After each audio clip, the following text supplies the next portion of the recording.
నమస్తే అండి, నేను రోజా. అలేఖ్య పికిల్స్ ఇప్పుడు ఎక్కడ చూసినా మీరు ఇదే వినిపిస్తుంది. సో నాకు కూడా ఇన్స్టాగ్రామ్లో వరుస పెట్టి అలేఖ్య పికిల్స్ అని యూట్యూబ్లో, అదేవిధంగా షార్ట్స్లో కావచ్చు, చివరాఖరికి ట్విట్టర్లో కూడా వీళ్ళ గురించి మాట్లాడుకోవడం జరుగుతుంది. ఏందయ్యా కథ, అలేఖ్య పికిల్స్ ఏంటి, ఇలా కథ ఏంది, వ్యవహారం ఏందని చెప్పేసి ఓపెన్ చేసి చూస్తే కొన్ని నగ్న సత్యాలు, అద్భుతమైన మాటలు, పదభాష, పదజాలం బయటకు వచ్చినటువంటి పరిస్థితి. బాబా ఏం భాష, ఏం లోకం. వాళ్ళు ఒక బిజినెస్ చేసినారు. పికిల్స్ అంటే, అలేఖ్య పికిల్స్ అంటే ఏదో ప్రియాపచ్చల రేంజ్లో అనుకుంటున్నటువంటి తీరు చూస్తే ఊరికే సెన్సేషన్ క్రియేట్ చేస్తున్నారు. ఏందని చెప్పేస్తే మొత్తం బూతులే అనమాట. పాపం ఎవరినో తిట్టిందనమాట. నిజంగా మరి చివరాఖరికి వాళ్ళ వెబ్సైట్ ఏదైతే ఉందో దాన్ని కూడా షట్ డౌన్ చేసుకున్నట్టున్నారు. సర్వర్ ఎర్రర్ వస్తుంది. అదేవిధంగా ఈ వాట్సాప్ ఏదైతే ఉందో దాన్ని కూడా డియాక్టివేట్ చేసుకున్నట్టున్నారు. సో ఇలా రకరకాలుగా అయితే వస్తున్నాయి. ఏదైనా సరే ఒక బిజినెస్ డెవలప్ అవుతున్నప్పుడు ఒక అదృష్టంగా భావించాలి. అది చాలా రేర్, చాలా తక్కువ మందికే సక్సెస్ అవుతుంది.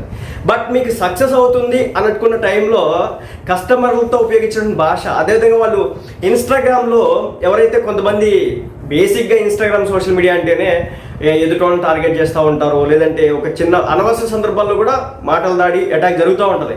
కానీ వాళ్ళ రిప్లైస్ కూడా అదే స్థాయిలో, అదే బూతు పదజాలం. మీరు అడగొచ్చు, అసలు బూతులు మాట్లాడరా మీరు, పత్తిత్తురా పరమాణు అడగొచ్చు. కానీ ఏంటంటే బూతులు మాట్లాడడానికి కూడా ఒక విధానం ఉండాలి.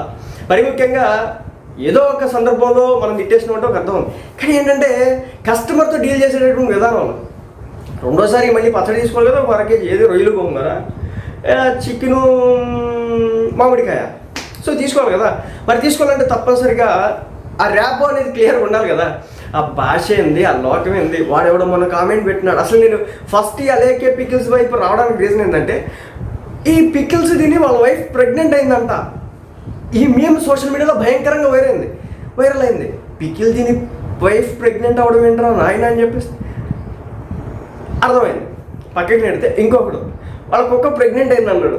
అది పికిల్ తిని, అది పరిస్థితి. సో ఈ విధంగా సోషల్ మీడియాలో అలేఖ్య పికిల్స్కి సంబంధించి ట్రోల్స్, మీమ్స్, హడావిడి హంగామా మొత్తానైతే వాళ్ళ దుకాణం బంద్ అయ్యేలా చేసినారు.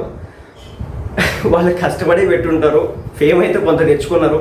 బట్ నోటి దోల, నోటి దురుసుంటే పరిస్థితులు ఎలా ఉంటాయని చెప్పడానికి ప్రత్యక్ష ఉదాహరణ అలేఖ్య పికిల్స్ అన్నమాట. ఏదేమైనప్పటికీ కూడా కొంచెం క్షమించేయండి.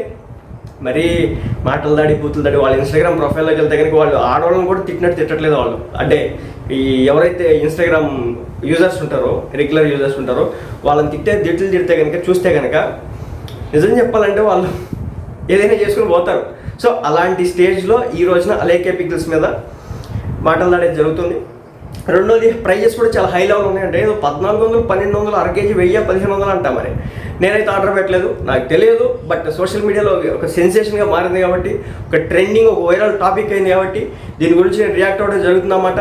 సో పచ్చళ్ళు తింటే ఏదో చెప్పినారంట, పచ్చళ్ళు తింటే బాగా ఫిట్గా అయిపోతారు, ఈ ప్రోటీన్ హై ప్రోటీన్ వస్తుంది దీంట్లో ఉన్న. చికెన్ తింటే, లేదంటే ఫిష్ తింటే, ప్రాన్స్ తింటే, అదేవిధంగా మటన్ పికిల్. సో ఆ మటన్ పికిల్ తింటే మంచి బాడీకి పుష్టి వచ్చేస్తుంది, ప్రోటీన్ బటర్. దయచేసి జిమ్కి వెళ్ళే వాళ్ళు కావచ్చు, బాడీ తగ్గాలనుకున్న వాళ్ళు కావచ్చు, ఫ్యాట్ తగ్గాలనుకున్న కావచ్చు, అలేఖ్య పికిల్స్ కాదు కదా, ఏ పికిల్ కూడా తినకూడదు. ఓకే. సో అదేవిధంగా నాన్ వెజ్ పికిల్స్ అసలు ముట్టుకోకూడదు. కాబట్టి వాళ్ళ వ్యాపారం కోసం ఏదో చేసినారు. మొత్తానికైతే అది బూమరాంగ్ అయింది, గట్టిగా తగిలింది. చివరాఖరికి ప్రతి ఒక్కరి దగ్గర నుంచి ఒక నెగిటివ్ ఫీడ్బ్యాక్ని అయితే గట్టిగా తీసుకుంటున్నారు. సో సోషల్ మీడియాలో అయితే ఒక సెన్సేషన్ అయితే క్రియేట్ చేసినారు. ఆ సెన్సేషన్ ఏ రేంజ్లో ఉందంటే ప్రతి ఒక్కరు కూడా బూతులు తిట్టే రేంజ్లో.